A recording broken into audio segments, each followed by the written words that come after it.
Allah kita pada hari ini akan masuk pertemuan ke-6 ya, dengan tema etika bersama antara guru dan murid ya. Seperti biasa bersama guru kita Ustaz Ardiansyah Asri Hussein.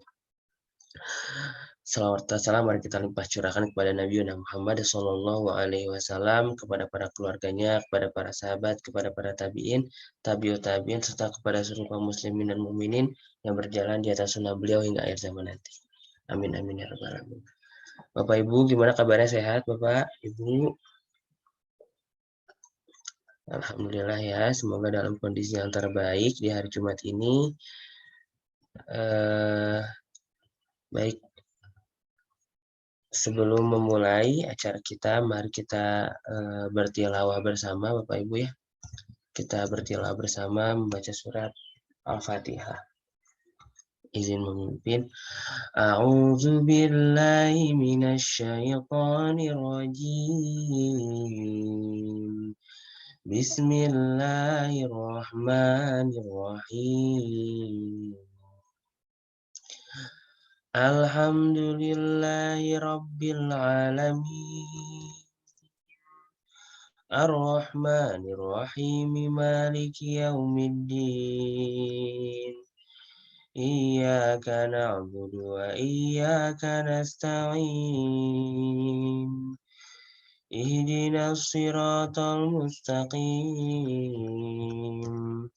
Siratal ladzina an'amta 'alaihim ghairil maghdubi 'alaihim waladdallin. Amin. Ya, sadaqallahul azim wa sadaqa rasuluhun nabiyul karim wa nahnu ala dzalika minasyahidin wasyakirin. Semoga dengan tilawah tadi acara kita dapat berjalan dengan lancar dan diridhoi oleh Allah Subhanahu wa taala. Amin. Baik, Bapak Ibu, mari kita sapa terlebih dahulu Ustaz Ardi. Assalamualaikum, Ustaz Ardiansyah. Sudah aman kah? Baik, kayaknya belum tersambung ya, udah masuk Zoom. Nah, halo, Assalamualaikum Ustaz.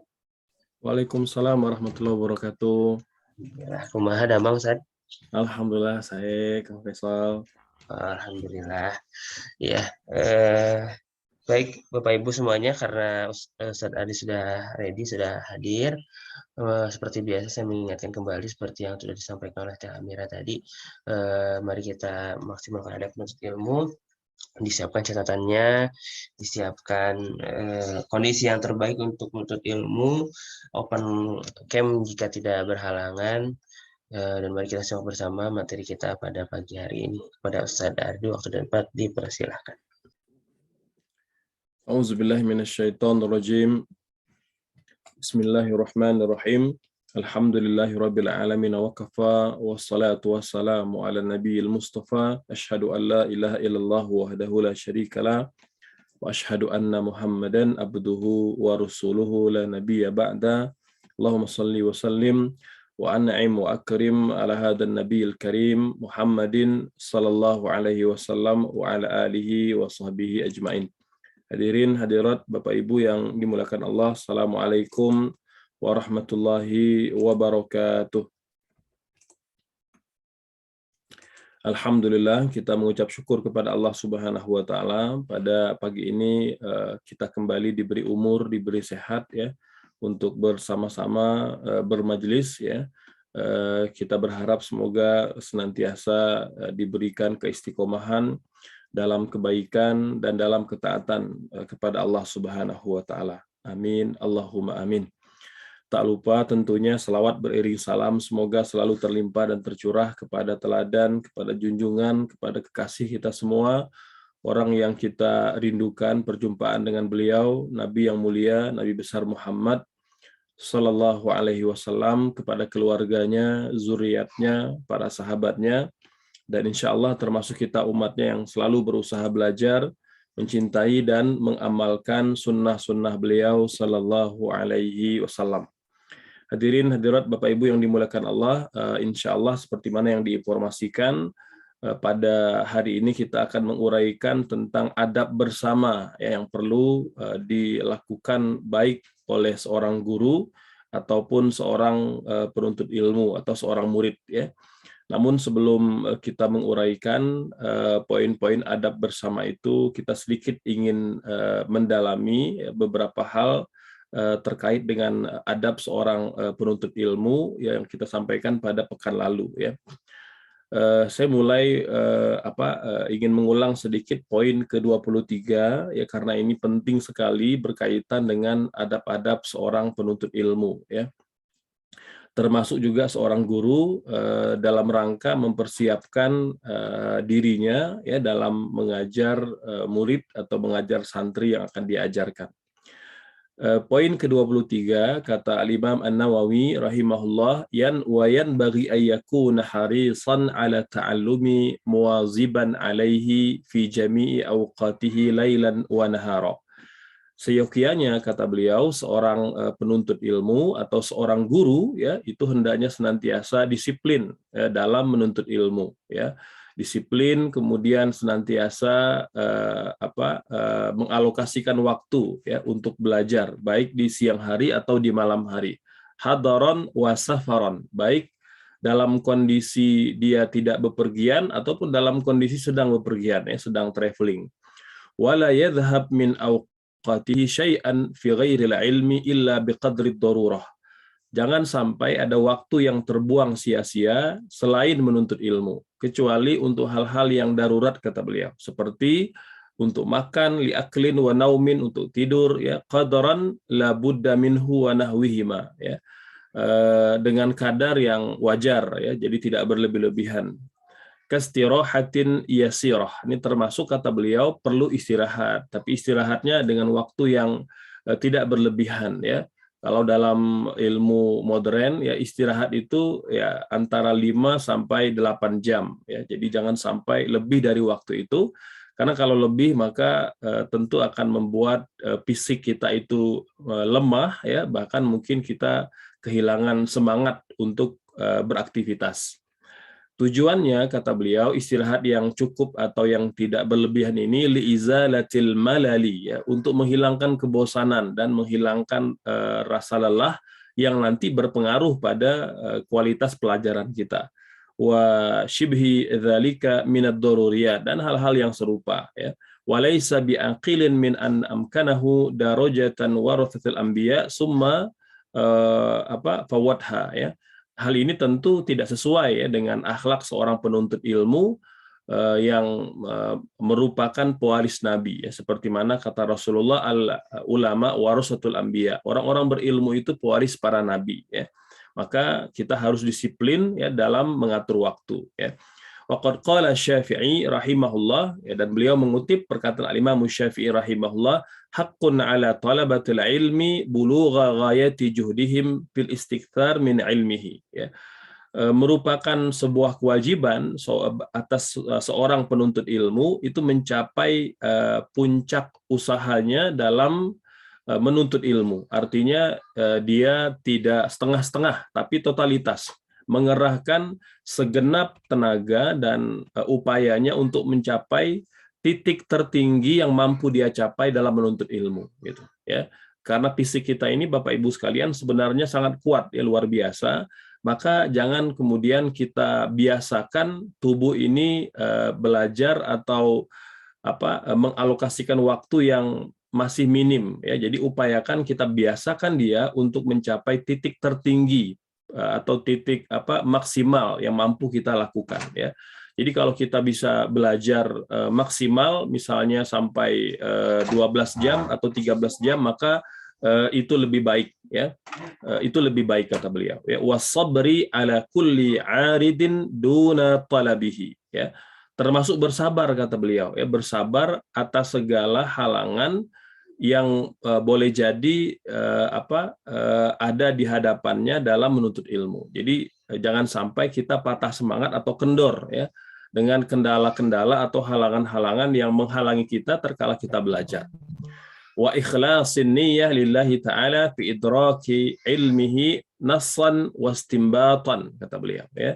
Ini termasuk beliau juga mengulang-ulang terkait dengan ikhlasnya kita dalam menuntut ilmu semata-mata karena Allah, baik nassan wa istinbatan ya, baik kemudian kita mempelajari ilmu pengetahuannya termasuk kesimpulan-kesimpulannya, waraghbati ilallahi ta'ala fil auni alaihi ya, dan termasuk kita juga menjadikan menuntut ilmu itu sebagai bagian dari ibadah kita kepada Allah Subhanahu wa taala.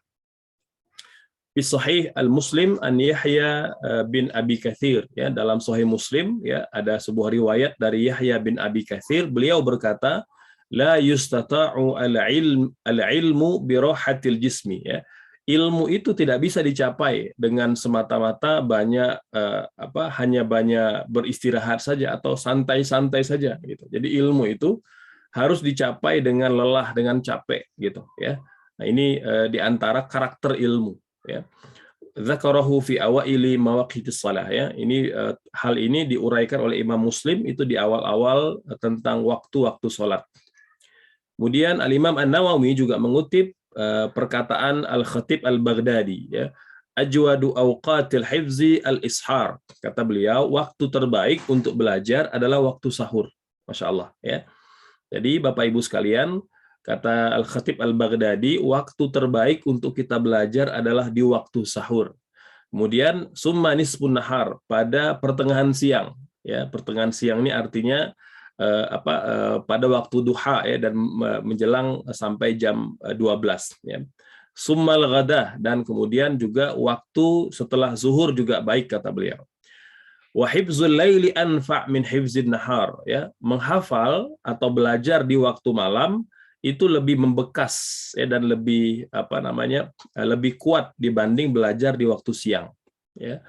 Wa waqtil ju' anfa' min waqti asyba' ya. Waktu lapar ya, waktu sedang lapar itu lebih baik untuk belajar daripada waktu kita kenyang. Ya, karena kan kalau kita kenyang Bapak Ibu sekalian, maka kita akan mudah mengantuk ya, karena begitu secara metabolisme tubuh kita memang akan melakukan pencernaan ya beberapa saat setelah kemudian kita makan gitu ya. Oleh sebab itu kata para ulama, lebih baik kita belajar di waktu sedang lapar daripada belajar di waktu kita kenyang. Qala wa ajwadu amakin al-hibzi al-ghurafu ya, dan sebaik-baik tempat untuk belajar adalah ruangan. Masya Allah ya. Jadi hari ini mungkin orang mengembangkan belajar di alam gitu ya. Nah, ini mungkin belajar lebih kepada belajar fisik gitu ya, yang melibatkan jasmani. Tapi kalau melibatkan otak ya, ini pengalaman para ulama adalah di ruangan. Maka ruang-ruang kelas kita, ya aula kita itu memang baik untuk belajar karena mungkin dia lebih kondusif ya. Kalau belajar di luar ya boleh jadi konsentrasi kita tidak akan fokus gitu ya. Nah, ini terkait dengan tempat. Wa kulli maudiin ba'ida anil malhiyat, dan semua tempat yang jauh dari permainan. Kalau kita ingin belajar serius gitu ya. Qal, dan berkata pula para ulama, walaisa bimahmudin al-hibs bihadrati an-nabat wal khudrah wal anhar wa qawari'ut turuq ya. Dan tidak termasuk terpuji ya belajar itu di hamparan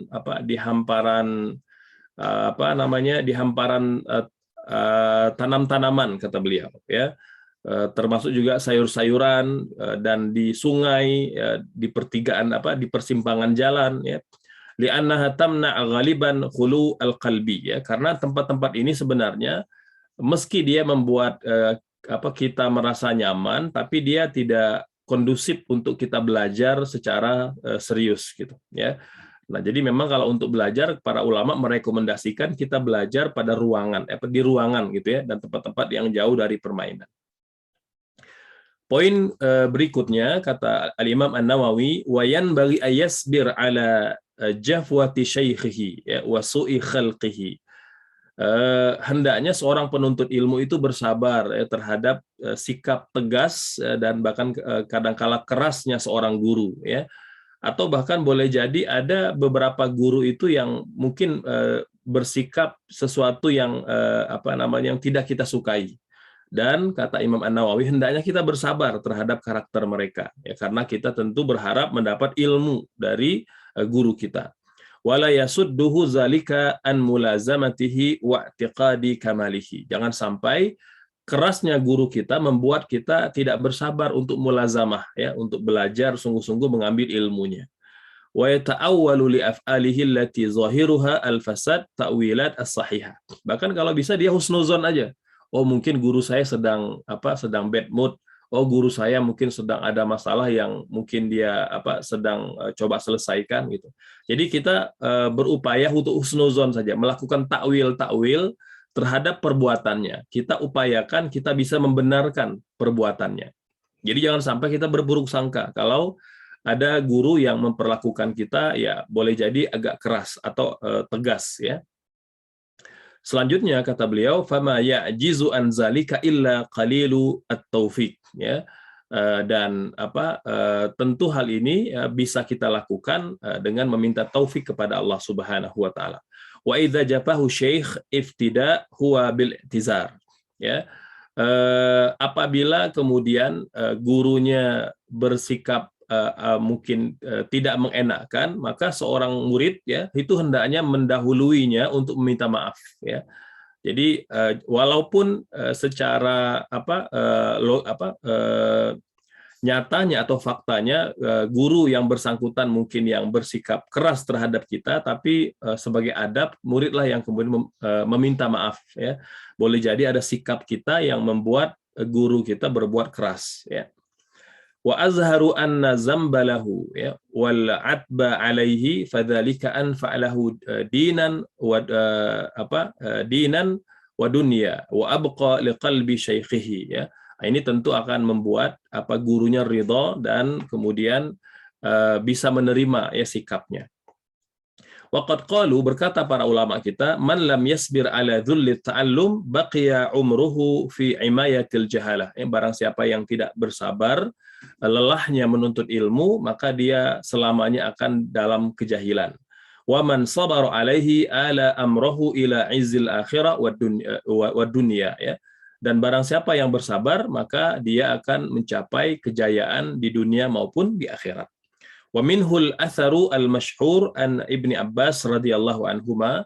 Ada sebuah athar yang diceritakan oleh Abdullah bin Abbas, kata beliau, zalaltu taliban fa'azaztu matluban, ya.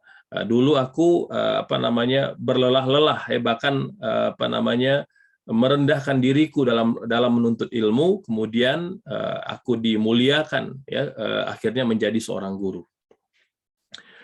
Poin ke-25, wa min adabihi al-hilmu wal anah wa ayyakuna himmatuhu aliyah. Ya, seorang penuntut ilmu, bahkan seorang guru, ya, itu harus senantiasa al-hilmu, ya. Al-hilmu ini orang yang tenang, ya. Orang yang tidak tidak mudah panik gitu, ya. Wal anah wa ayyakuna himmatuhu aliyah, dan hendaknya dia punya semangat yang tinggi. Fala yarda bil yasiri ma imkani katsir. Dia tidak pernah kemudian melakukan atau belajar itu sedikit padahal dia mampu belajar banyak gitu. Jadi ini nyambung, ya, dengan poin yang di awal tadi. Kata Imam An-Nawawi, kita berupaya belajar itu dengan seluruh tenaga dan upaya yang kita punya. Jadi jangan kita mampu belajar misalnya 10 jam, tapi kita hanya belajar separuh waktunya, ya. Selanjutnya, wa alla yasuf fi istighalihi wa la yuakhiru tahsila faidah, ya, dan jangan menunda-nunda waktu untuk belajar, ya, apalagi mengambil sebuah manfaat. Wa in qulta idza tamakkana minha wa inna amina husuluha ba'da sa'ah li anna ta'khir afat wa li annahu fi zamani tsani yahsulu ghairuha, ya. Jadi jangan sampai kita menunda kesempatan untuk belajar, mendapat manfaat, karena boleh jadi meskipun kita dapat kesempatan yang lain, tapi tentu berbeda kualitasnya dengan kesempatan yang pertama. Wa anir Rabi', nah ini Rabi' salah satu murid Imam Asy-Syafi'i, ya. Kata beliau, lam aro Syafi'i akila bin nahar wala naima bil lailil lihtimamihi bitasnib. Aku jarang sekali melihat guruku Asy-Syafi'i itu makan di siang hari dan tidur di malam hari. Karena besarnya perhatian beliau untuk ilmu dan menuliskan ilmu. Masya Allah. Ya, jadi ini kesaksian Robi. Padahal Robi ini Bapak Ibu sekalian senantiasa mulazamah. Ya, dulu kan tradisi para ulama itu mulazamah guru. Ya. Jadi selalu bersama dengan gurunya. Istirahatnya justru membantu guru. Ya, membantu guru menyiapkan menyiapkan keperluannya gitu ya. Maka sepanjang waktu Imam Robi ini senantiasa memperhatikan Imam Asy-Syafi'i. Kata beliau, lam aro Syafi'i akila bin nahar wala naima bil laili lihtimamihi bitasnif. Aku jarang sekali melihat Imam Asy-Syafi'i itu makan di siang hari dan tidur di malam hari karena sibuk dengan ilmu dan menulisnya. Wala yahmilu nafsahu ma la yatiqu makhafatal malal, ya. Nah, meskipun kita dianjurkan untuk totalitas dalam belajar, tapi kata Imam An-Nawawi jangan sampai kita terlalu ekstrim sehingga membuat diri kita itu bosan belajar. Wa huwa yakhtalifu bi ikhtilafin nas, ya. Nah, ini poin ke-25. Poin ke-26 kata beliau, wa idza jaa majlis syekh falam yajidhu intazarahu wa la yafutuhu darsahu illa ay yakhaf karahiyata syekh lidzalik. Kalau kita sudah datang ke majelis, gurunya belum tiba, ya maka hendaknya kita menunggunya, ya. Jadi jangan sampai guru kita hadir lebih dulu dibanding kedatangan kita. Jadi pastikan kita hadir lebih dulu dibanding ketibaan guru. Ya. Bi ayyalam min halatil iqra' fi waqtin bi ainihi fala yashiqqu alaihi bi talabil qira'ah. Ya, kita bisa memanfaatkan waktu menunggu itu untuk mengulang pelajaran atau mengulang-ulang faedah manfaat yang telah diajarkan sebelumnya. Qala al-Khatib al-Baghdadi wa idza wajadahu naiman la yasta'dzan alaihi, ya. Nah, kalau seandainya kita menemukan guru kita sedang tertidur, Masya Allah, ya sedang tertidur, maka sebaiknya biarkan saja, jangan bangunkan, ya. Bal yasbir hatta yastayqidha aw yansarif, ya. Jadi jadi hendaknya dia bersabar sampai gurunya bangun atau gurunya kemudian berlalu dari tempat kita belajar. Jadi upayakan tidak mengganggu guru yang sedang beristirahat, gitu di antara poinnya, ya. Wal ikhtiyar as-sabru kama kana Ibnu Abbas wa salaf yaf'aluna. Ini di antara perbuatan yang dilakukan oleh para salaf di kalangan para sahabat. Wa yanbaghi ayyaghtanim tahsil fi waqtil faragh wan nasyat wa halas syabab.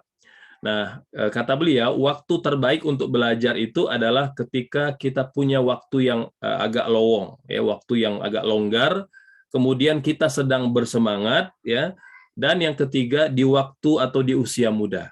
Nah, ini waktu yang terbaik kata beliau, waktu yang emas, ya, untuk kita belajar menuntut ilmu, ya, karena tentu waktu yang senggang, kemudian kita sedang bersemangat, dan di waktu muda tentu kita punya tenaga yang lebih besar dibanding orang yang mungkin waktunya telah sempit, ya, kemudian sedang tidak bersemangat, dan apalagi kalau sudah di usia senja, ya.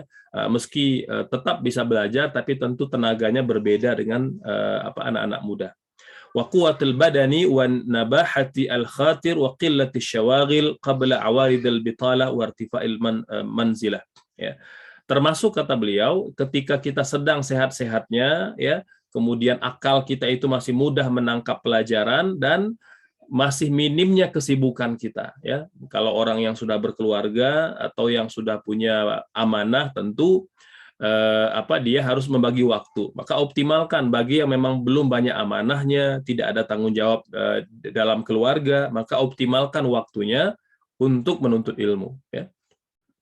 Faqad rawaina an Umar radhiyallahu anhu, ya, kata Imam An-Nawawi, kami dapatkan sebuah riwayat dari Umar radhiyallahu anhu, kata beliau, tafaqqahu qabla an tasudu, ya. Hendaknya kalian belajar sebelum kalian menjabat jabatan publik. Masya Allah, ya. Jadi tafaqqahu qabla an tasudu, ya. Jadi belajarlah ilmu sebelum kalian memimpin, ya, sebelum kalian menempati jabatan-jabatan publik, kata beliau. Wa qala Syafi'i, berkata Imam Asy-Syafi'i, tafaqqah qabla an tar'as, ya. Jadi belajarlah sebelum kalian memimpin. Fa idza ra'asta fala sabila ila tafaqquh. Karena kalau kita sudah memimpin, hampir ya mustahil kita ada waktu untuk belajar, kata beliau. Karena tentu kita menjalankan amanah yang besar sebagai pemimpin ya. Jadi waktunya tentu berbeda dengan orang yang mungkin belum diberi amanah memimpin. Poin berikutnya, wa ya'tani bitashih darsahu alladhi yatahaffazuhu tashihan mutqinan ala syekh. Nah, kalau kita punya catatan ya dalam sebuah majelis ada hal-hal yang belum jelas, maka kita bisa minta koreksi dari guru kita ya. Ini di antara tradisi para ulama dulu, Bapak Ibu sekalian. Jadi mereka punya catatan itu akan dibawa kepada guru-guru mereka, minta dikoreksi gitu ya. Apakah itu Quran atau itu hadis atau itu tafsir atau itu pemahaman. Jadi kan kadang-kala kan kita menulis cepat gitu ya. Bahkan hanya beberapa kalimat saja itu kan kadang-kala agak membingungkan. Nah, untuk melengkapi catatan yang kita buat itu bisa mendatangi guru kita minta penjelasan. Berikutnya, poin ke-29, wa yabtadi darsahu bilhamdillah wassalatu ala rasulih sallallahu alaihi wasallam wa du'a lil ulama wa masayikhihi wa walidayhi wa sairil muslimin wa yubkir bidarsil hadis Allahumma barik li ummati fi bukuriha. Ya. Kata beliau, sebelum kita belajar biasakan membaca alhamdulillah ya, kemudian berselawat dan berdoa. Untuk siapa? Untuk para guru-guru kita, untuk para ulama kita, kedua orang tua kita, dan seluruh umat Islam. Dan hendaknya kita belajar itu di awal, ya, artinya di awal pagi. Ini waktu yang terbaik ya, karena Nabi bersabda, Allahumma barik li ummati fi bukuriha. Ya Allah, limpahkan keberkahan pada umatku yang mengawali hari dengan berpagi-pagi. Ya, Masya Allah. Ini seperti kegiatan yang sedang kita lakukan juga bagian dari berpagi-pagi dalam pelajaran. Adab berikutnya, wa yudawim ala tiqrar mahfuzatihi. Upayakan selalu mengulang-ulang apa yang dia telah hafal. Wala yahfaz ibtida minal kutubi istiqlalan bal yusahhi ala syekh. Nah, sebelum kita menghafal, maka hendaknya untuk beberapa jenis mata pelajaran kita talakikan dulu kepada guru kita ya.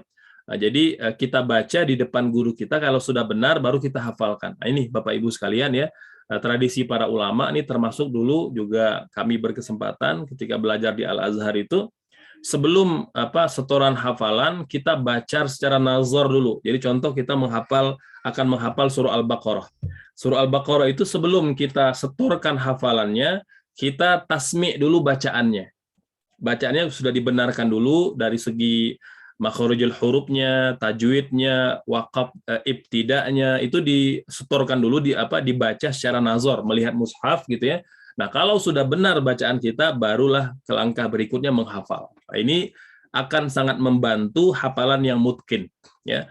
Bapak Ibu sekalian, mengapa ada santri yang menghafal Quran itu dia hafal Quran tapi tidak mutqin. Nah, ini boleh jadi memang kata para ulama di antara sebabnya sejak awal memang dia belum lancar atau belum benar bacaan Qur'annya.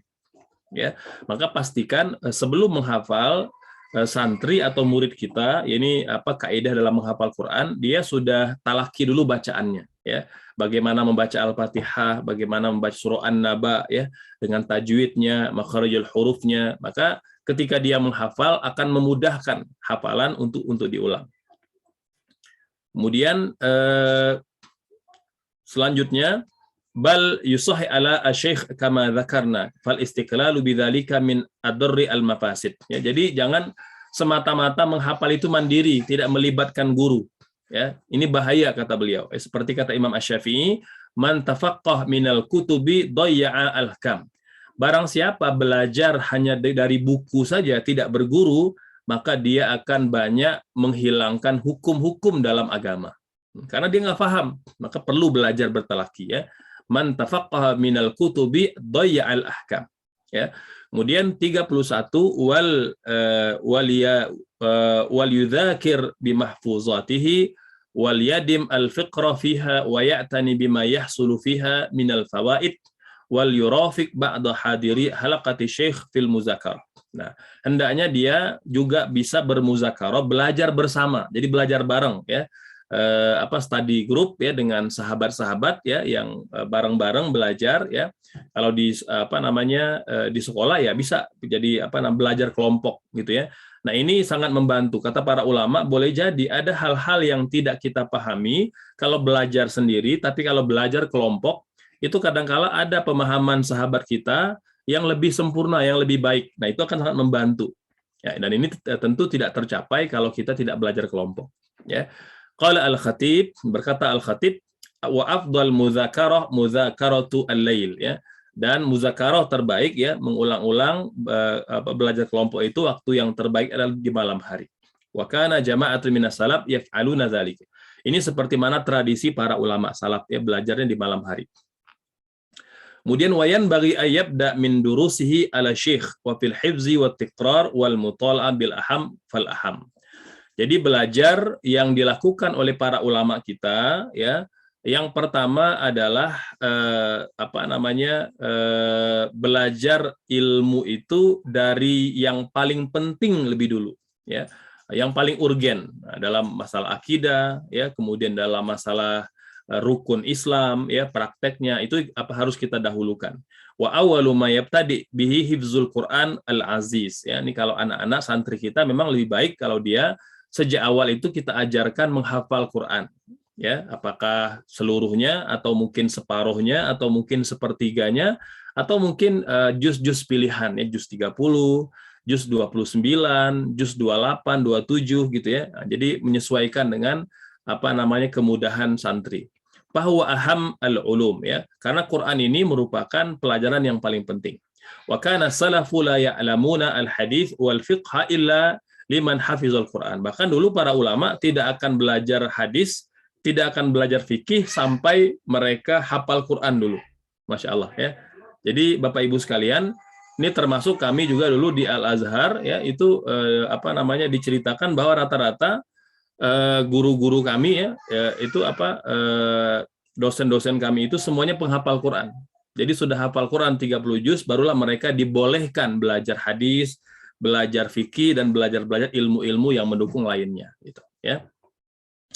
Baik, poin ke-33, wala yahtaqiranna faidatan yaraha ayasma'aha fi ayyi fannin kanat ya. Jadi jangan pernah kita memandang kecil, memandang remeh pelajaran apapun ya, bidang apapun, subjek apapun ya. Wal bal yubadir ila kitabatiha thumma yuwazib ala mutala'atin ma katabahu. Jadi kalau itu kita rasa bermanfaat, segera tuliskan karena boleh jadi kita akan memerlukannya di waktu yang lain gitu ya. Kemudian ke-34, wayan bagi ayyarsyud rafqatuhu wa ghairuhum minat talaba ila mawatin al-ishtighal wal faidah ya. Nah, bisa juga saling memotivasi antara sesama santri, sama penuntut ilmu agar senantiasa sibuk dalam menuntut ilmu ya. Wa yudzakkir lahum mastafadahu ala jihati an-nasiha wal mudzakarah. Jadi kita pun harus juga menasihati antara sama santri penuntut ilmu ya, agar bisa sama-sama mencapai kebaikan dalam pelajaran. Selanjutnya ya, wala yahsud ahadan, dan janganlah kita memiliki sifat hasad, sifat dengki dengan penuntut ilmu yang lain ya. Wala yahtaqiruhu, dan jangan mencelanya, menghinanya. Wala yu'jibu bifahmihi, jangan pernah kita bangga dengan pemahaman kita. Waqad qadimna hadza fi adabil al-muallim ya. Ini juga penting ya, seperti mana pernah saya jelaskan kata Imam An-Nawawi dalam bab tentang adab-adab seorang guru ya. Baik, Bapak Ibu yang dimuliakan Allah Subhanahu wa taala, poin berikutnya tentang adab-adab bersama antara seorang murid dan seorang guru. Ya, yang pertama, yanbaghi likulli wahidin minhuma, baik guru ataupun murid, alla yakhilla biwazifatihi li'arud maradin khafif wa nahwihi mimma yumkin ma'hu al-istighal ya. Jadi adab yang pertama yang perlu kita perhatikan ya, baik itu seorang guru ataupun seorang murid ya, jangan sampai kita melupakan tugas dan kewajiban kita masing-masing gitu ya. Jadi boleh jadi memang kita punya tugas, ya punya tugas, apakah tugas itu di rumah tangga atau tugas kita di masyarakat, gitu ya. Jadi sebenarnya tugas dan amanah-amanah kita itu juga menjadi ujian bagi kita, gitu ya. Nah, jadi upayakan kita tetap bisa melakukan dan mengemban amanah serta tugas-tugas tersebut ya tanpa mengabaikan kewajiban kita belajar dan kewajiban kita mengajar, gitu ya.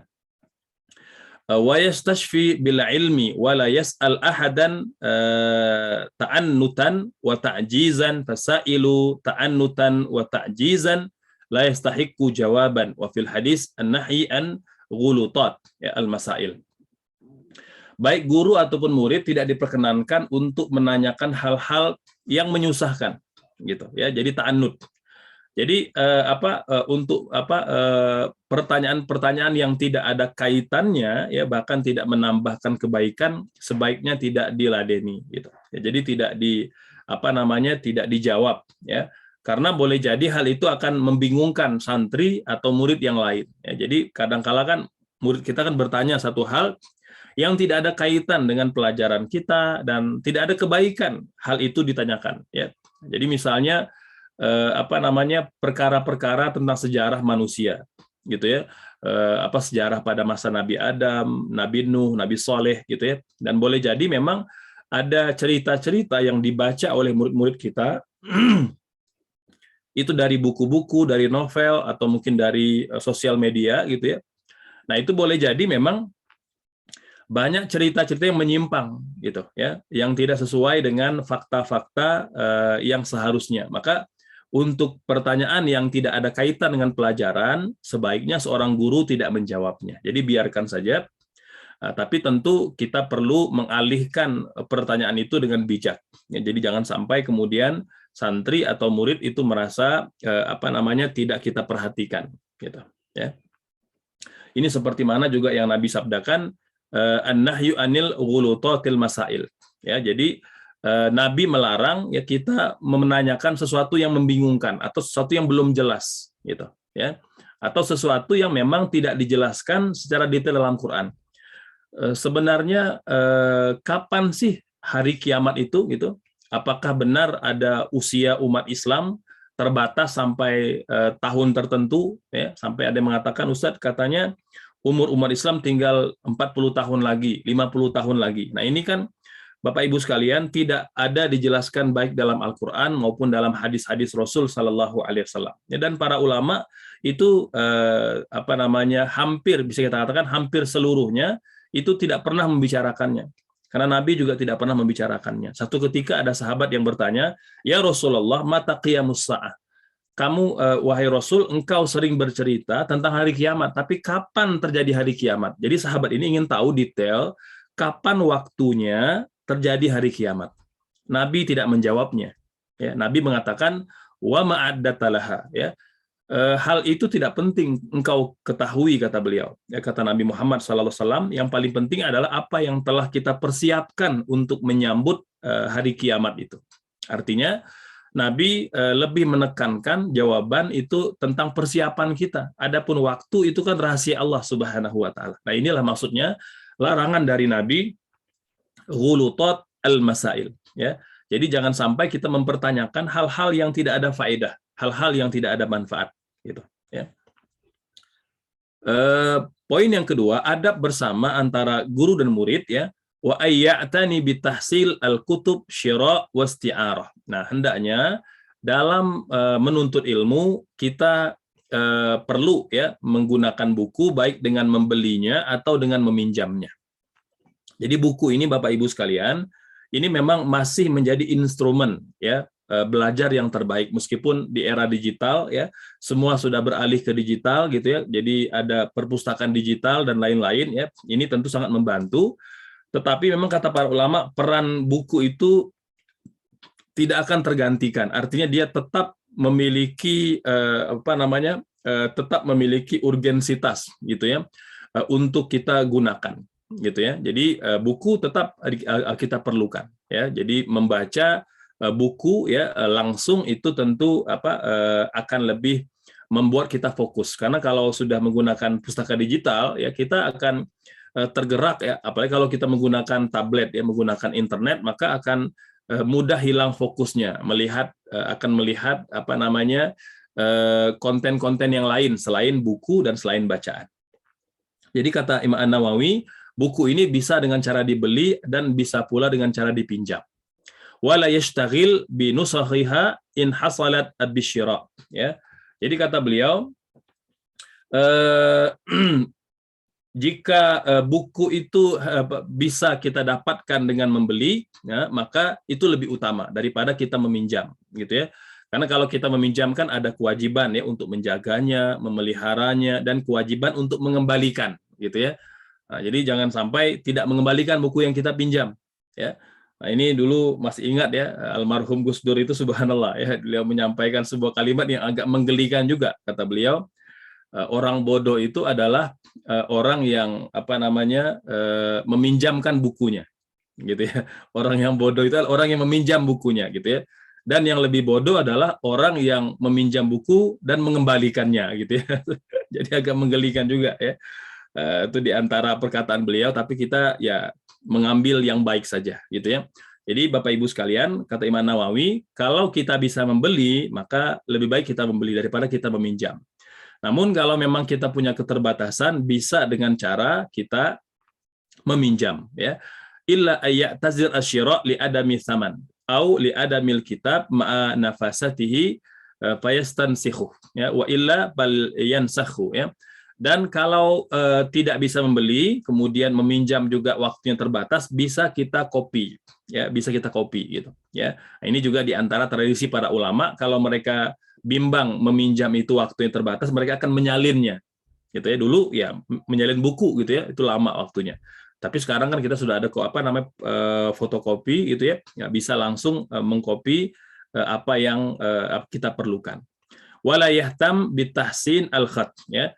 Nah, kalau kita sedang mengcopy pelajaran, maka jangan terlalu memperhatikan bagusnya tulisan ya. Ini kan kita pengen cepat gitu ya, dan tentu harus memperhatikan waktu yang tersedia ya. Jadi untuk pertama ya, yang penting kita cepat aja menulisnya, menyalinnya ya. Bal bitashihihi. Nanti kalau sudah selesai nanti baru kita koreksi gitu. Wala yartadi ma imkani tahsilihi malakan, ya, fa in istiharahu lam yubti bihi li alla yafut al-intifa bihi ala sahibihi. Nah, kalau kita sudah meminjam buku, segera kembalikan kepada pemiliknya, karena boleh jadi buku itu diperlukan oleh pemiliknya, ya. Wali alla yaksal fi ala an tahsilil faida minhu wali alla yamtani min i'arati ghairihi, ya. Dan boleh jadi buku itu juga akan dipinjam oleh orang lain gitu, ya. Wa qad jaa fi zimmil ibta bi raddil kutub, ya, al-musta'ara anis salaf, ya. Bahkan ada satu perkataan dari para ulama salaf yang mencela orang yang menunda-nunda mengembalikan buku pinjaman kepada pemiliknya, ya. Iyyaka wa ghululil kutubi, ya.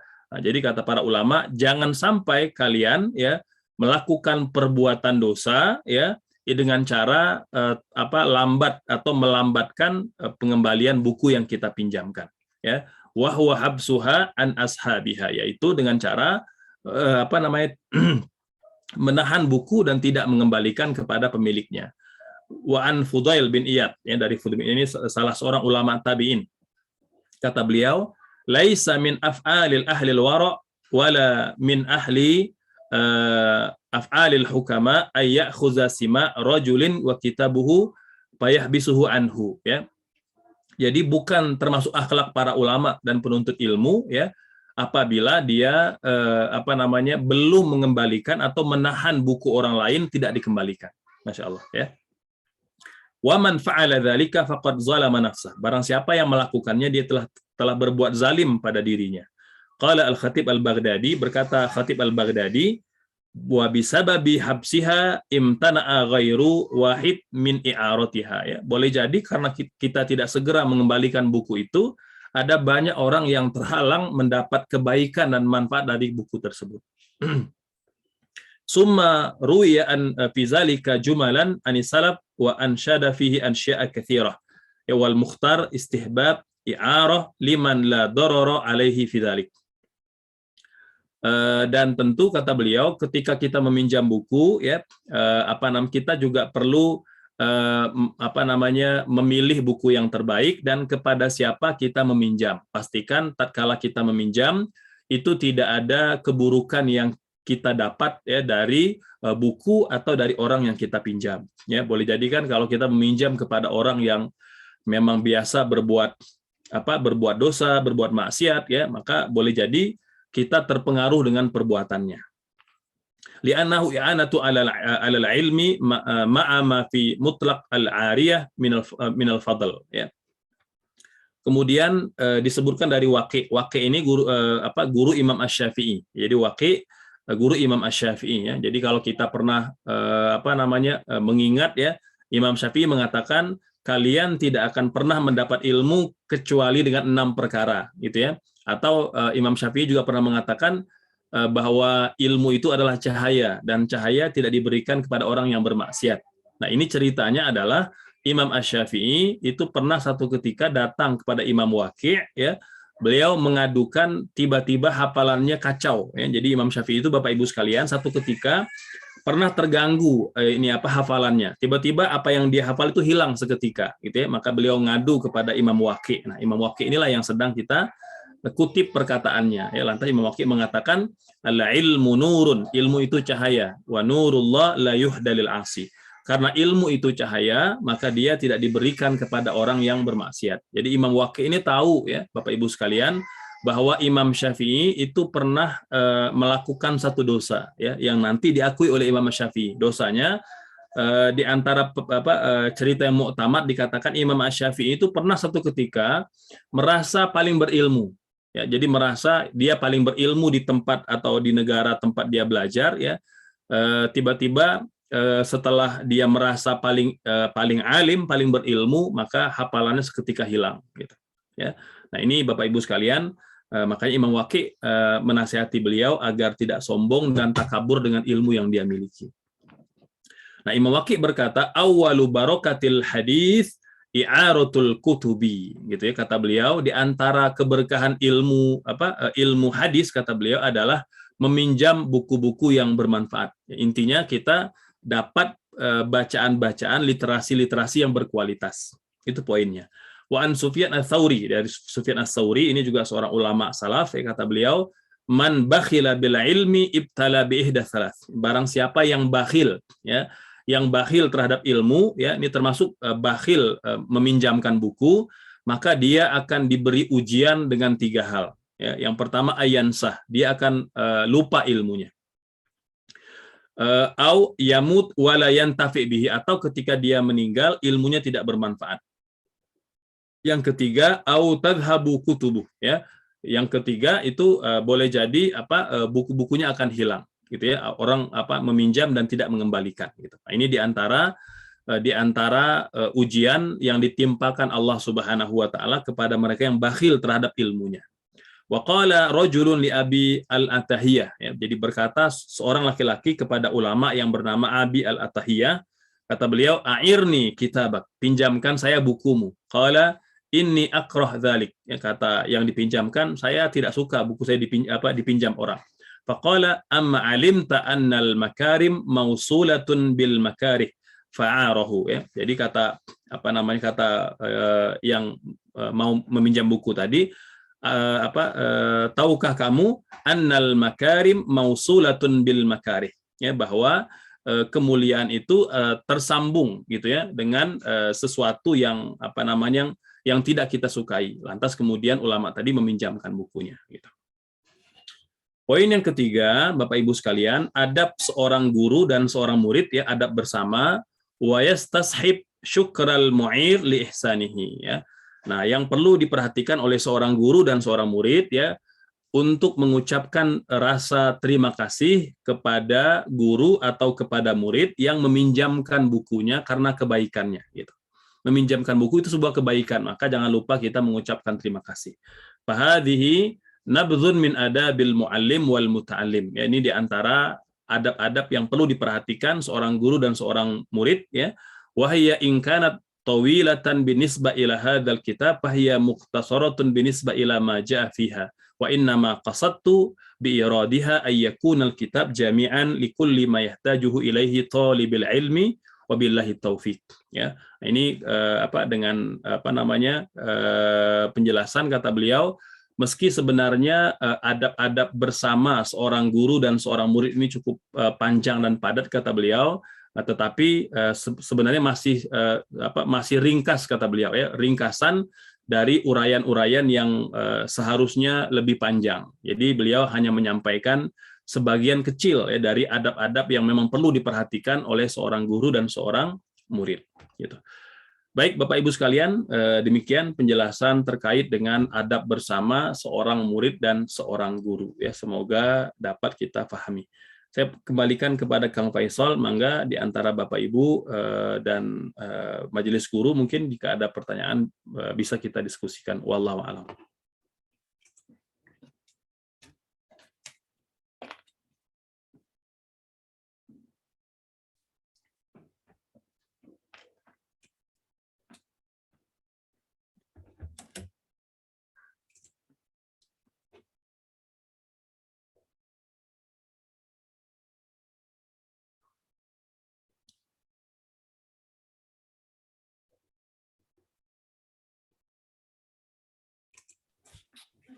Assalamualaikum.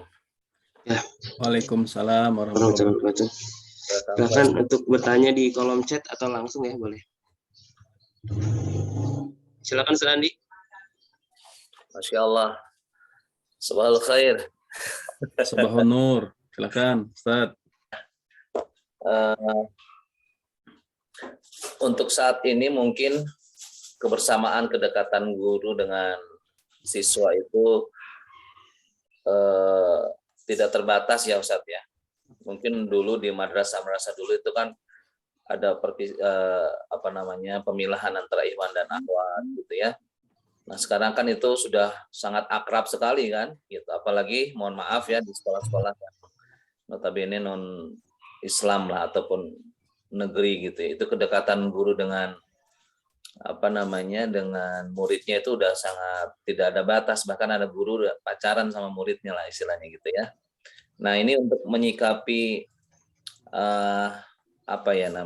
hal-hal demikian Ustaz ya, apa yang harus kita lakukan itu Ustaz, sebagai guru ya, untuk menjaga ifah kita sebagai guru untuk tidak ya bukan nggak mau dekat sama murid ya, tetapi kita bisa tetap menjaga jarak, menjaga hijab lah ya antara yang ikhwan dan akhwat gitu ya, murid baik yang guru perempuan atau murid laki-laki ya, atau mungkin murid yang perempuan ke guru laki-laki gitu Ustaz. Itu mungkin Ustaz ya untuk zaman sekarang ini. Ini sepertinya agak berat ya, karena memang sangat terbuka sekali saat ini gitu ya. Tidak seperti dulu, zaman-zaman dulu kan memang sudah dipisah secara kelas. Itu saja Ustaz. Terima kasih Ustaz. Ya, baik ya Ustaz Andi.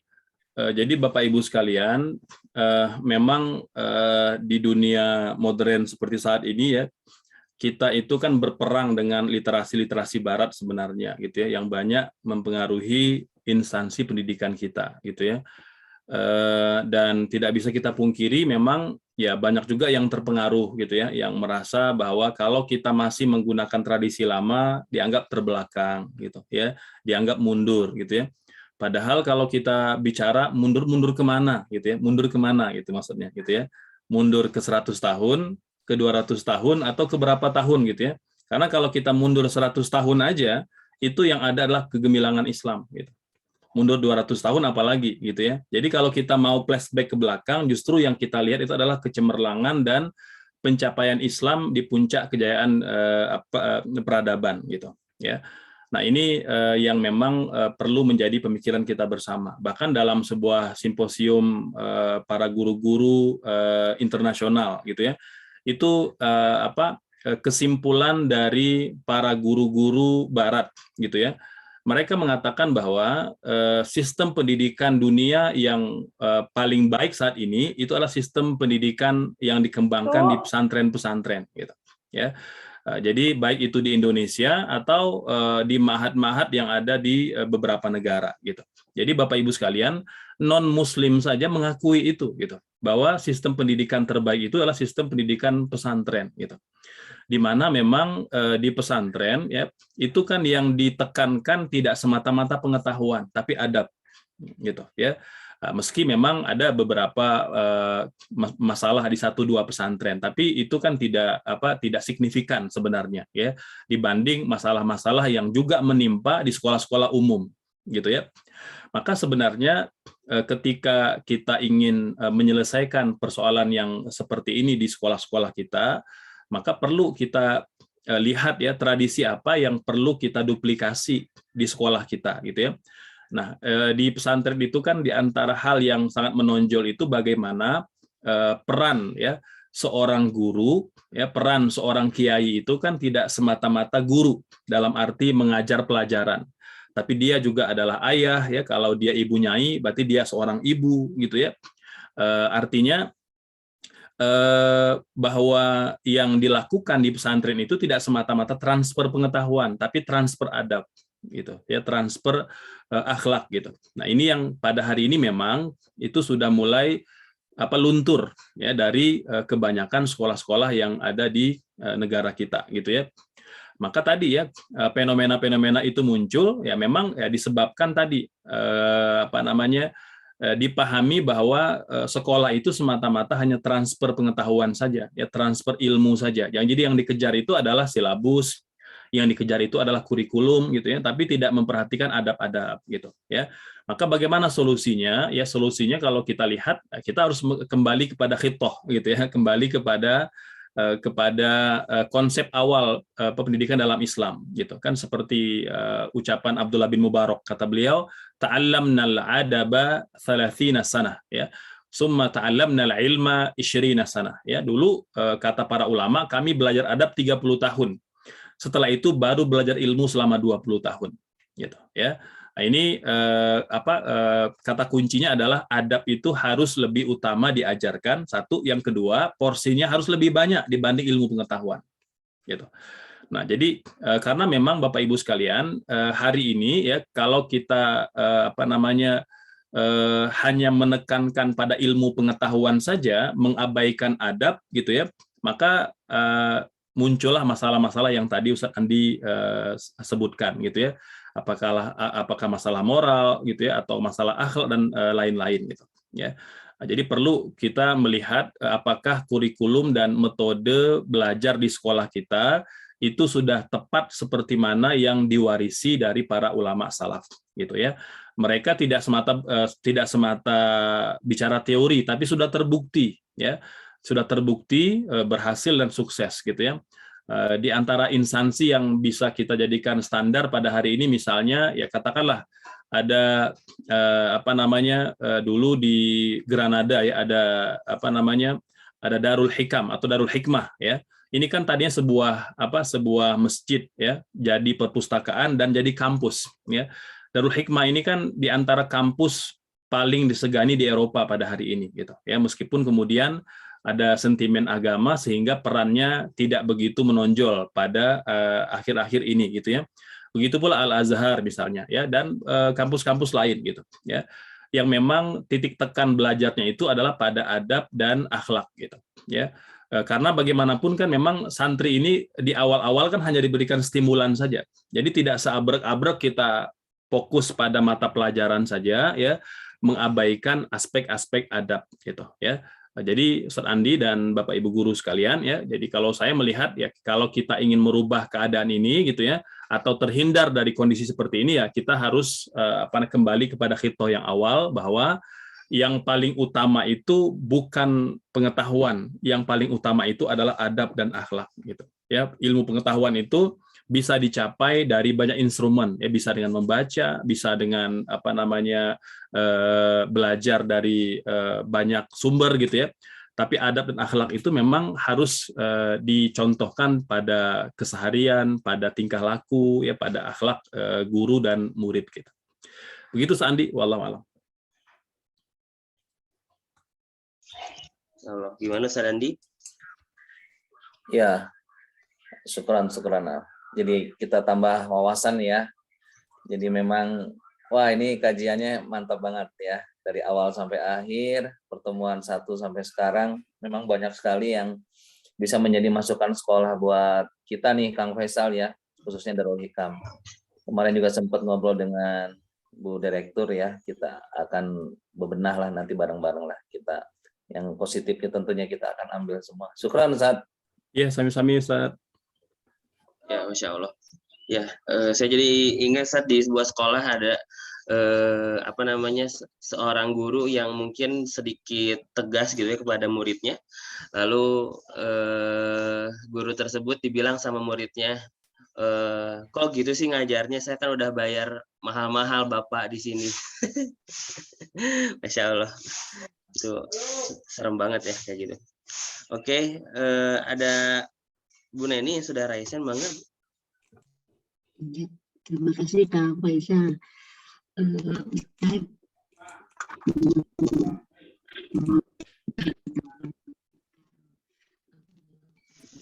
Punten Bu, suaranya agak putus-putus ya, atau di saya saja gitu? apa kurang ya? Ya, menyimak apa yang disampaikan oleh Ustaz dari pertemuan pertama dengan adab ini, dan juga di yang di belajar saya tapi dari apa begitu ya, tampak ya saya mendapat pengalaman belajar yang Insya Allah. Nah, kemudian dikaitkan juga dengan pesantren ya, Ustaz. Pesantren itu kan diakui ya,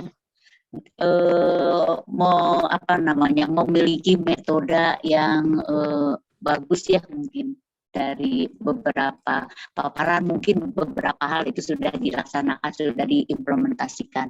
Bahkan dulu kan pesantren itu melahirkan pejuang-pejuang begitu ya, sehingga yang namanya pesantren ini sangat ditakuti oleh Belanda begitu kan, karena memang melahirkan bukan hanya mungkin sekarang ilmuwan atau ulama yang misalnya masalah keagamaan akademik, tapi masalah banyak kalah keunggulannya.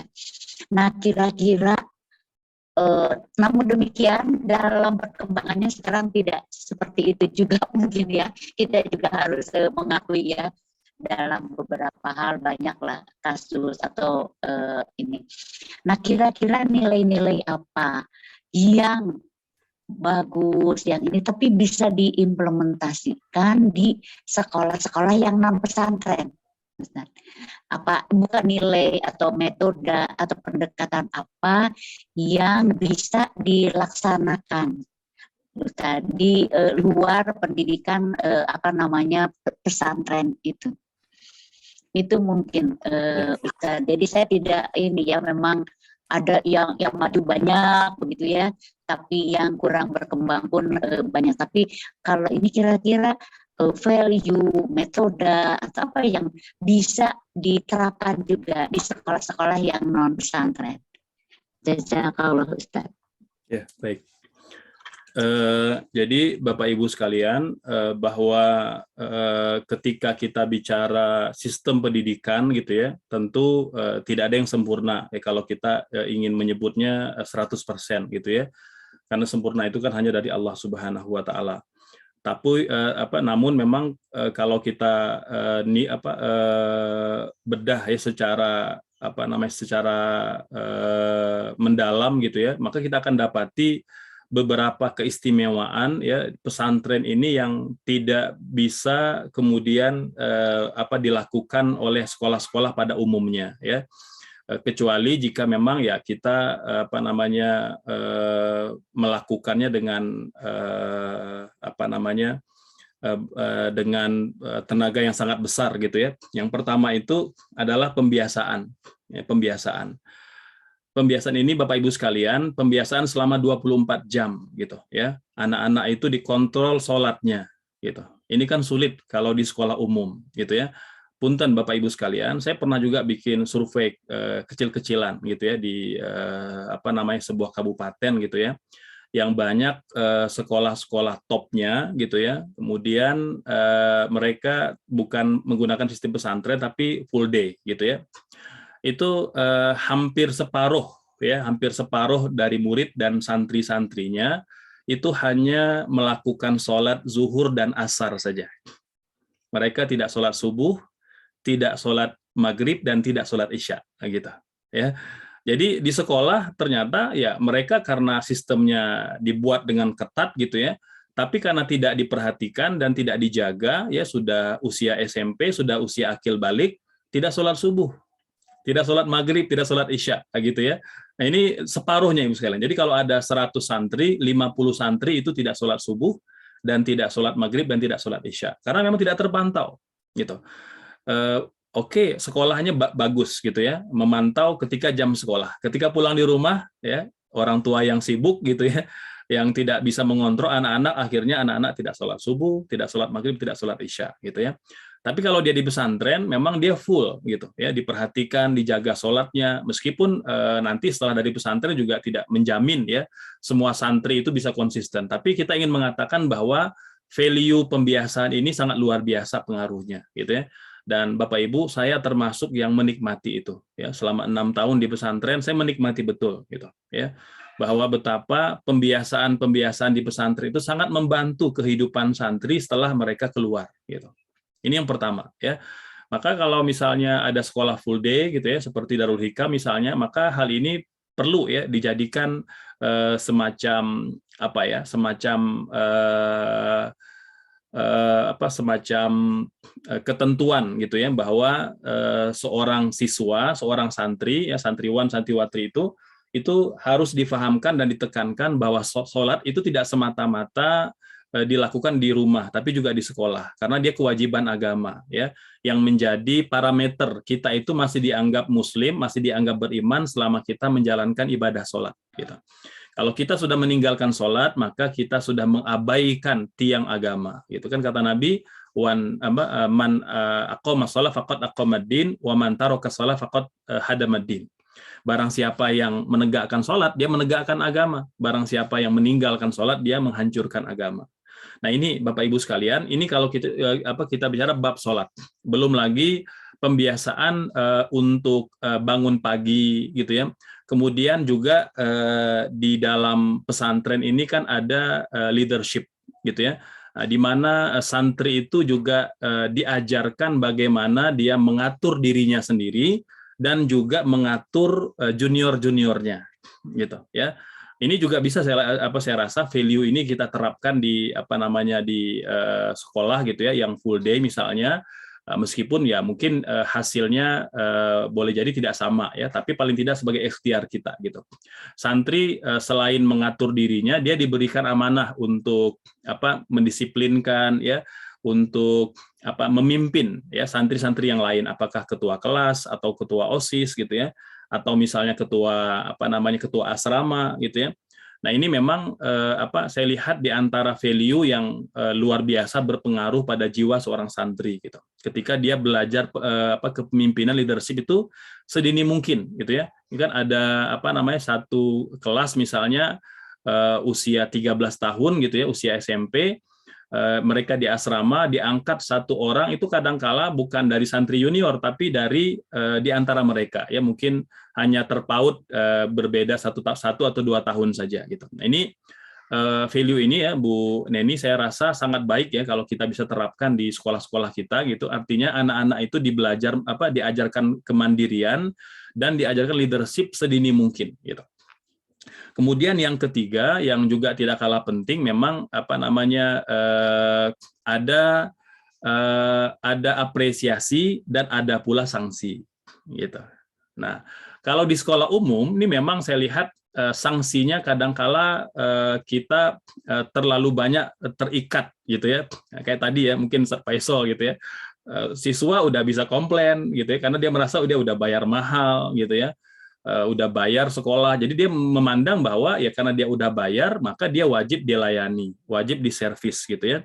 Nah budaya seperti ini itu memang tidak ada di dunia pesantren. Nah bagaimana sekarang kita merubah ya karakter-karakter ini itu bisa hilang dari siswa-siswi kita gitu. Jadi jangan sampai mereka memandang bahwa mereka itu hadir ke sekolah itu dengan membayar seperti mana mereka beli tiket bioskop gitu misalnya gitu, atau seperti mereka beli tiket pertandingan gitu ya, dilayani dan diservis seperti mana apa namanya bos-bos gitu ya. Nah ini kan tidak ada di dunia pesantren. Pesantren kan selalu mengatakan bahwa di pesantren semuanya ada pada posisi yang sama, meskipun ada anak pejabat atau ada anak apa namanya orang ternama gitu, tetap kalau sudah di pesantren mereka diperlakukan dengan cara yang sama gitu ya. Nah hal-hal value seperti ini Bu Neni ya, itu yang bisa kita duplikasi ya di sekolah kita gitu. Bagaimana budaya leadership ya, pembiasaan, kemudian juga budaya adab-adab yang memang perlu ditekankan gitu ya. Termasuk tadi misalnya santri itu dia tidak semata-mata diajarkan menghormati guru, bahkan diajarkan menghormati senior. Subhanallah gitu ya. Nah, jadi senior juga diajarkan untuk menyayangi, mengayomi santri junior agar tidak ada kasus bully gitu ya, atau kasus senior yang kemudian menyakiti junior dan lain sebagainya gitu. Nah, ini yang saya lihat Bu Neni ya, yang mungkin kita bisa ambil value-value dan bisa kita terapkan. Dan saya sangat mendukung misalnya ya, artinya sekolah-sekolah yang memang sudah established ya seperti Darul Hikam gitu ya, itu selain mengupayakan sekolah-sekolah full day juga memberi perhatian juga pada sekolah yang boarding school gitu ya. Karena sekolah berasrama ini Bapak Ibu sekalian ya, dalam pemerhatian saya gitu ya, baik sebagai santri ataupun sebagai guru saat ini ya, saya melihat memang peran sekolah boarding school ini sangat strategis gitu ya. Dia seperti rumah bagi anak-anak gitu ya, dan banyak sekali target-target pembinaan itu bisa terwujud dengan boarding school, dan dia menjadi kendala besar kalau dia tidak boarding gitu tadi ya, seperti kendala-kendala tidak adanya kesinambungan antara pesantren, sekolah dengan rumah gitu. Jadi nggak nyambung gitu. Jadi dia mungkin belajar banyak value-value mulia di sekolah, tapi ketika pulang ke rumah nanti bertemu lagi dengan sahabat-sahabatnya, bertemu lagi dengan orang yang mungkin beda frekuensinya gitu ya. Nah, ini yang saya lihat kadangkala membuat kita itu seperti berupaya memotong air gitu ya. Jadi dipotong airnya menyatu lagi, dipotong menyatu lagi. Jadi dia kembali kepada kebiasaan lama gitu. Dan saya rasa ini menjadi PR lah buat kita semua para pendidik gitu. Walau begitu Bu Neni dan Kang Faisal. Baik. Selanjutnya Ustaz, ada pertanyaan dari Umu Zafran di kolom chat. Assalamualaikum warahmatullahi wabarakatuh. Semoga keberkahan selalu diberikan kepada Ustaz, keluarga dan imam-imam kita. Ini agak panjang, izin saya bacakan. Ustaz, saya mau bertanya. Saya saat ini mengajar hanya di lingkungan kompleks saja. Kompleks saya sebagai guru mengaji. Namun saya masih belajar juga untuk tahsin Quran, sehingga saya merasa banyak kekurangan ilmu dalam diri saya. Apakah saya masih boleh mengajar Quran, ataukah saya harus mendalami ilmu dulu, Ustaz? Mohon masukan dan nasihatnya, Ustaz. Insyaallah. Ini karena ini juga ya relate juga dengan aktivitas mungkin mengajar yang lain, tapi memang untuk dari segi ilmu pendalamannya gitu, itu sambil belajar juga gitu Ustaz ya. Relate dengan apa yang disampaikan Ustaz kemarin tentang kalau mencari guru itu jangan yang yang kondisinya memang belum ideal gitu ya. Enggak Ustaz. Ya, baik. Jadi kita petakan dulu ya, ada kondisi ideal, ada kondisi faktual gitu ya. Kondisi ideal ini kan memang dia ya yang maksimal gitu ya. Kalau yang faktual ini ya kita menyesuaikan gitu ya. Dan terkait dengan kita yang memang berprofesi sebagai guru ya di semua ilmu pengetahuan gitu ya, apakah kita harus sampai pada titik sempurna baru kita mengajar atau boleh sambil mengajar? Nah, Bapak Ibu sekalian, ada teori yang dikembangkan oleh para ulama kita, khairu ta'allumu ta'lim. Ya, khairu ta'allumu ta'lim, ya. Jadi sebaik-baik cara belajar adalah dengan cara mengajarkan gitu ya. Jadi sebenarnya ketika seorang guru itu mengajar, maka dia sudah juga sedang belajar gitu ya. Artinya di samping dia mengajar ya, dia kan juga perlu mempersiapkan diri gitu. Maka tidak kita benturkan sebenarnya antara belajar dan mengajar. Tapi kalau kita bisa lakukan berbarengan gitu ya, kita mengajar di waktu yang sama kita juga belajar. Nah, tapi tentu kita hanya mengajar sesuatu yang kita sudah ilmui, sesuatu yang sudah kita fahami. Ya, kan tidak boleh kita mengajar sesuatu yang belum kita pahami, gitu ya. Lebih banyak keburukan daripada kemaslahatan. Gitu. Maka pastikan kalau kita ngajar tajwid, ya berarti kan tema itu telah kita pelajari, gitu. Nah, tajwid ini kan tidak cukup dengan semata-mata baca buku, dia perlu bertalaki dengan guru, gitu. Maka pastikan Bapak Ibu sekalian yang mengajar Al-Qur'an, ya mengajar tajwid, ya ini penting untuk juga belajar kepada guru-guru secara bermulazamah, artinya bertemu langsung, gitu ya. Atau juga mungkin bisa via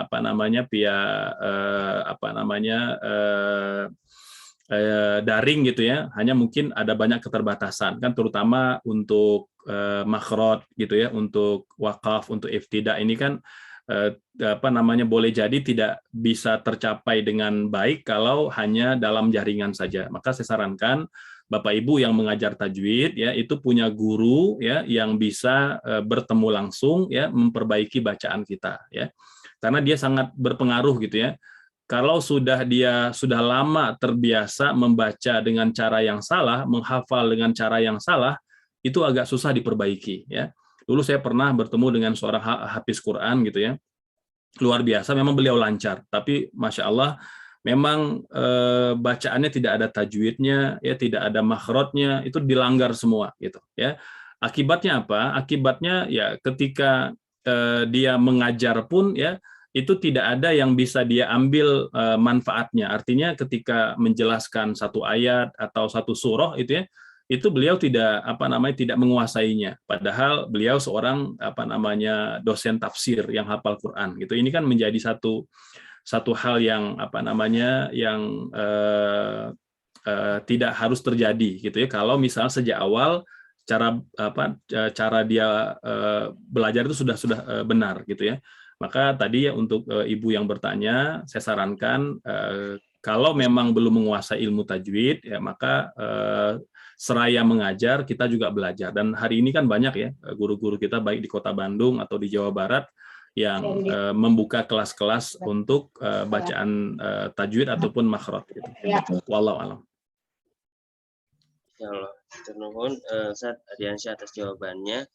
Jadi khairu ta'allum at-ta'lim tadi ya. Kalau saya tidak salah ya. Betul, khairu ta'allumi ta'lim. Oke, jadi sebaik-baiknya belajar adalah dengan mengajar. Mungkin ada satu pertanyaan lagi terakhir, mangga Bapak Ibu jika ada yang mau sharing atau bertanya, diskusi silakan sebelum ditutup. Baik, mangga Ustaz Diki. Assalamualaikum warahmatullahi wabarakatuh, Ustaz. Waalaikumsalam. Mangga Ustaz Diki. Mangga Ustaz, ini anak sedang pesantren, tapi setiap pulang ke rumah, Abi mau sholatnya di masjid aja, di rumah aja. Terus banyaknya tidur. Atubi ntar juga ngegas lagi di pesantren teh. Sekarang mau gini aja dulu. Kayaknya ini teh apa ya? Paradigma baru. Dulu mah kan anak teh yang pengen pesantren anaknya. Sekarang orang tuanya nih. Nah ini teh PR terus. Ya udahlah, nggak apa-apa. 2 minggu teh seringnya di rumah sholat. Tapi nyampe sekolah malah alhamdulillah baru setor 22. Tapi sayangnya belum mungkin gitu. Kadang-kadang kalau diatin, coba kalau ngapalin teh kayak gimana sore kebut misalkan waqadharu buka tabudu, nah kayak gitu-gitu Ustaz ya. Jadi dilewat tajwid ya pokoknya mastor udah. Nah ini teh fenomena pesantren tahfidzul Quran. Mungkin suaranya tajwidnya takutnya tadi tabrak, meskipun sudah ngerti. Yang kedua, ini fenomena kalau pulang ke rumah itu teh kayak ntar aja lah di pesantren gitu. Itu bagaimana Ustaz jawabnya? Karena suka pabeli. Ya Allah. Ini libur syariah ya. Bangga Ustaz. Iya baik. Jadi ya saya mengingat ya memori lama gitu ya. Jadi memang bagi saya Ustaz Diki ya hal itu ya kita sikapi secara wajar saja gitu ya. Apalagi kalau di bulan-bulan pertama dia nyantri gitu ya. Artinya bagaimanapun insya Allah kondisinya jauh lebih baik ya dibanding yang tidak di pesantren gitu ya. maka sikap terbaik orang tua itu ya kita meluruskan gitu ya. Karena memang ya anak-anak kan dengan level akal yang berbeda-beda gitu ya. Ada yang dia sudah paham sejak awal, ada yang memang berproses, ada yang ya masih perlu dibimbing gitu ya. Jadi menurut saya mungkin jika hal itu terjadi ya di awal-awal bulan dia di pesantren, ya saya masih pandang itu wajar. Jadi masih kita bimbing, masih bisa kita luruskan gitu ya. Tapi jika sudah berlangsung di tahun kedua misalnya gitu ya, maka ya tidak ada salahnya kemudian kita bertemu dengan gurunya, ya bertemu dengan kiainya atau bertemu dengan mualimnya gitu, untuk ya bertanyalah ya di samping bersilaturahim gitu ya, menanyakan, karena kan hal seperti ini ya dengan kondisi yang kadangkala memang tidak ideal gitu ya, tidak ideal. Kan kita sampaikan pada pertemuan yang lalu, memang kan harusnya kan kita sudah selektif dari awal gitu ya, baik memilih gurunya atau memilih pesantrennya gitu ya. Jadi tidak semata-mata karena populer, tidak semata-mata karena tenar gitu ya. Nah, tapi kita berharap bahwa di pesantren itu anak-anak itu betul-betul tidak semata-mata rutinitas, tapi mereka ditanamkan pemahaman yang baik. Ini penting gitu. Jadi mafahim sahihah itu tentang agama kan penting gitu ya. Bahwa sholat itu wajib ya, menjadi satu kewajiban, tidak boleh kita lalaikan. Adab itu menjadi hal yang sangat utama ya, tidak semata-mata pengetahuan. Nah, hal-hal seperti ini kan sejatinya kan memang sudah ada pada pesantren ya, paradigma para gurunya, para kiainya, dan para mualim dan mualimahnya gitu ya. Tapi tentu tadi Sadiki tadi kita katakan bahwa kadangkala memang tidak ideal gitu. Kita mungkin boleh jadi akan menemukan fakta-fakta di luar harapan kita gitu ya. Jadi tidak ada salahnya kalau misalnya ya kan ada juga misalnya terpaksa kita pindahkan sekolahnya ya, kalau itu memang opsi terakhir ya. Artinya kan kita dalam kondisi yang tidak ideal kan perlu melihat dan mengevaluasi. Itulah kan kita orang tua itu tatkala anak kita serahkan ke pesantren kan tidak kita serahkan sepenuhnya. Jadi masih tugas utama orang tua. Pesantren kan hanya membantu, memberikan stimulan, pembiasaan, dan kita orang tua itu melanjutkan ya tradisi ibadah dan belajar yang telah diterima oleh anak-anak kita di pesantren itu tetap nyambung dan tetap berkesinambungan di rumah gitu ya. Nauzubillah ya kalau misalnya kita harus memindahkan, tapi saya rasa keputusan untuk memindahkan pun perlu diambil kalau seandainya ya lingkungan yang tempat dia belajar saat ini tidak hanya pesantren gitu ya, bahkan di sekolah-sekolah yang lain gitu ya, itu lebih banyak toksiknya ya dibanding hal-hal yang baik atau yang positif gitu.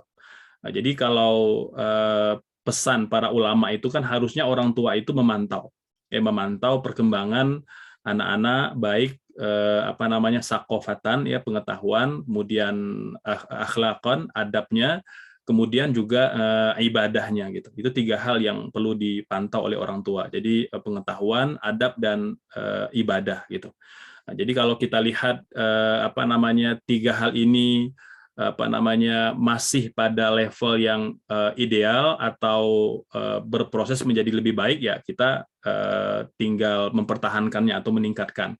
Tapi kalau misalnya nauzubillah ya dimasukin ke pesantren kok jadi lebih kurang baik gitu, kurang bagus, misalnya ucapan yang tidak terjaga, ibadah yang kayak tadi mungkin ya sedikit, kan kita perlu evaluasi, terutama kalau dia sudah sudah setahun atau 2 tahun di pesantren gitu ya. Nah, jadi itu perlu segera dilakukan inilah ya, cross check ke pesantrennya gitu ya. Nah, tapi kalau di bulan-bulan pertama Pak Diki, kalau saya menganggap wajar karena saya juga mengalami itu gitu ya. Di bulan pertama setahun itu ya begitulah, artinya ketika pulang itu surga gitu ya. Nah, jadi bilang ke orang tua, udahlah kalau di pesantren kan sudah full itu 24 jam gitu ya. Istirahatnya sedikit, tidurnya dikit, padahal kan udah cukup juga tidurnya gitu. Nah, jadi pulang ke rumah itu semacam pelampiasan, balas dendam gitu ya. Balas dendam, bisa nonton TV, bisa main sama teman-teman, bisa banyak tidurnya gitu ya.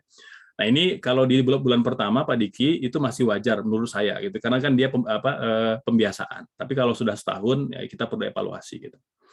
Walau alam begitu Ustaz Diki. Ya, syukran Ustaz. Ya, sami-sami. Ya Allah. Jadi yang perlu dibangun pun kesadaran ya Ustaz ya, kesadaran di sholat ke masjid itu karena sadar, baca Quran karena sadar pentingnya, sadar juga kewajiban.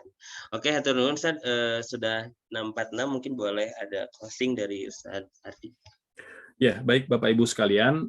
Jadi pada pertemuan akan datang itu kan pertemuan terakhir ya. Dia lebih kepada etika ketika seseorang itu telah berilmu, telah menguasai pengetahuan dan bagaimana cara dia mentransfer pengetahuan itu kepada masyarakat gitu ya.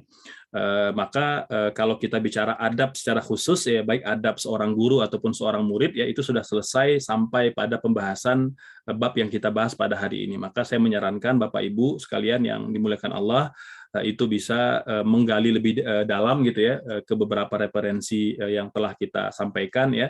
Setidaknya kalau ingin membuat silabus adab ya untuk sekolah ataupun silabus pendidikan, saya sarankan dan rekomendasikan yang pertama kitab ini, kitab Adabul Alim wal Muta'alim, ini luar biasa karena dia sudah dipraktekkan dan diamalkan ya dalam banyak bidang pendidikan, tidak hanya usia dini tapi juga usia dewasa.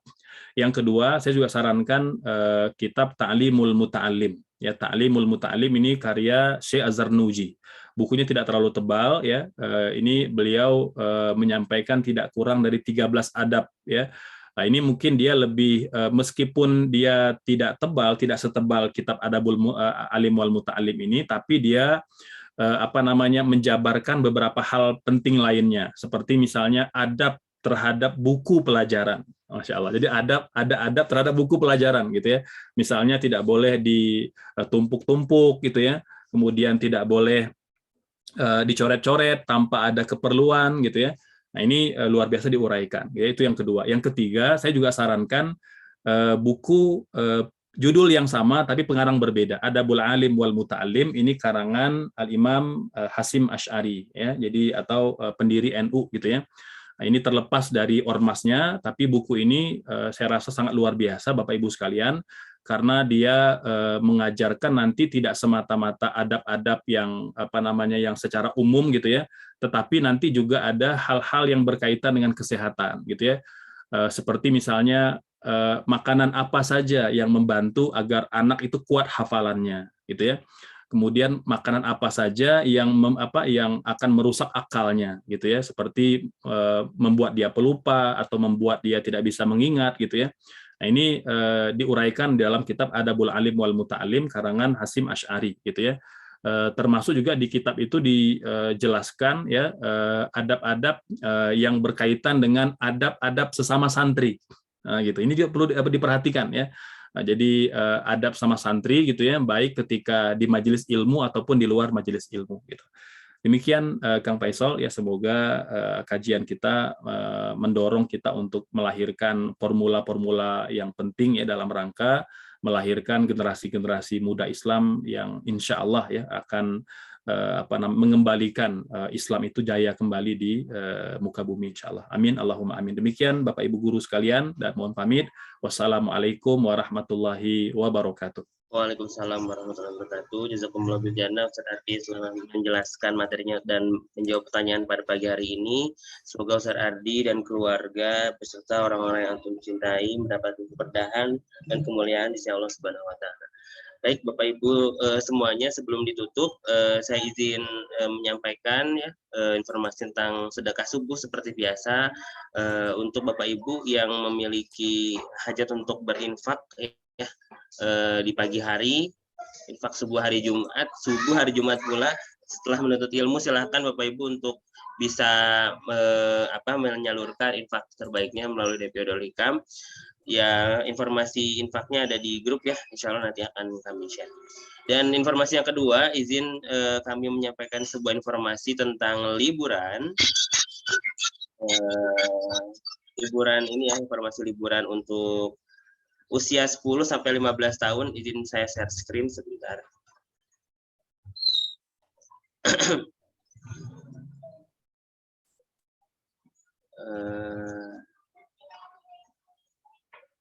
Video.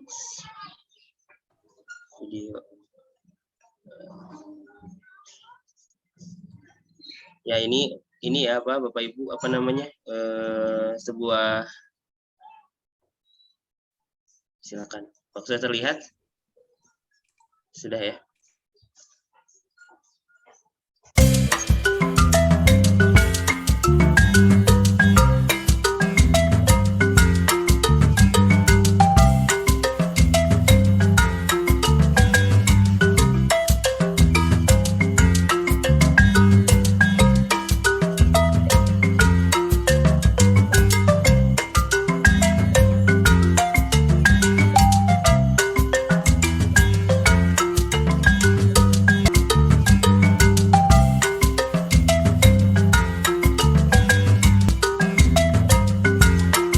Ya, ini ada kegiatan liburan Bapak Ibu untuk adik-adik ya umur 10 sampai 15 tahun. Silahkan jika Bapak Ibu berminat bisa menghubungi admin. Ini kegiatannya di Paku Haji Camping Ground insya Allah tanggal 21 sampai 23 Juni. Pendaftaran masih dibuka sampai tanggal 20 ya. Barangkali Bapak Ibu ingin menghadirkan muridnya atau anak-anaknya untuk di acara ini silahkan. Itu saja mungkin nanti informasi selanjutnya kami akan sampaikan juga di grup. Jazakumullah bil jannah, sampai jumpa lagi di pertemuan selanjutnya. Mari kita tutup dengan bersama baca hamdalah. Alhamdulillahirabbil alamin dan kafatul majlis. Subhanakallahumma wa bihamdika asyhadu an la ilaha illa anta astaghfiruka wa atubu ilaik. Assalamualaikum warahmatullahi wabarakatuh. Waalaikumsalam warahmatullahi Nuhun sadayana. Nuhun Ustaz. wabarakatuh.